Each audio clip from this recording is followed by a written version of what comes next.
Nembangal daw yun kay Ilocano. Kumusta po kayo? Ang episode natin ngayon kay Ilocano, i-update ko kayo sa mga inakay nila Bruno at saka si Bruna. So, na-deliver ko na po yung pinakamalaki kay Ilocano, yung panganay. Meron kasi silang 4 na anak kay Ilocano. So, yung pangalawa at saka yung pangatlo kay Ilocano, may kukuha na. Kaya yung panghuli, ipoposter ko na kay Ilocano para mangitlog na ulit si na Bruno at saka si Bruna. So, tara, samahan niyo po ako. Nembagal daw yun kay Ilocano. Kumusta po kayo? So, i-update ko lang kayo dito kina Bruno at saka si Bruna kay Ilocano na meron pong inakay. Yan. So, kukunin ko na yung pinakahuling inakay nila kay Ilocano para i-poster ko na doon sa sa bagong pisa nating kakatel kay Ilocano. Kasi malalaki na kasi yung mga nauna kay Ilocano. Yan. I-out ko na kasi ito kay Ilocano. Itong dalawa. Yan o. Malalaki na kay Ilocano.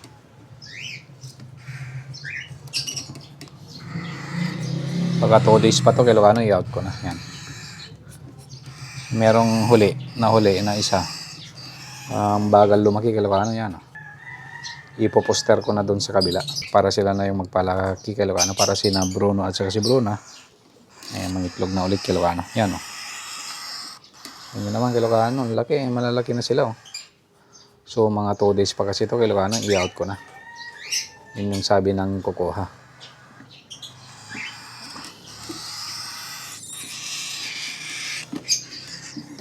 Yan, ito kay Ilocano. Mukhang cinnamon yata ito kay Ilocano.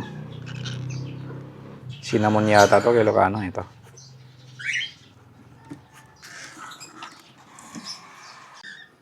So, nailagay ko na kay Ilocano. Titignan natin kay Ilocano kung tuloy-tuloy nilang papakainin yung kanilang inakay. Kinaumagahan kay Ilocano, check naman natin kung kumusta naman yung kalagayan ng pinaposter natin na anak nila Bruno at Bruna kay Ilocano na kakatel. Kung pinapakain naman tong dalawang to. Kasi first timer lang kasi to kay Ilocano. Sana pinapakain nila. Nandun nga sila kay Ilocano yung mga inakay sa may gilid. So tingnan natin kay Ilocano. At mukha namang may laman yung kanilang butchi kay Ilocano. Mukhang busog naman sila. So ayos kay Ilocano. Pwede na tayong magpa-poster dito. Malalaki po yung kanilang tiyan. So halos magkasing laki lang sila kay Ilocano. Yung pinaposter natin. Yun yung nasa likod. At yan naman nasa harap yung anak nila. Siguro albino yan kay Ilocano kasi red eyes. So sana tuloy-tuloy yan kay Ilocano yung progreso nila. Na sana mapalaki nila kay Ilocano.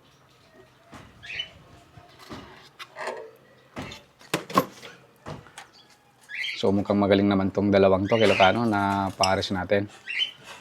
Basal kung tawagin kay Ilocano. Pero ngayon proven na.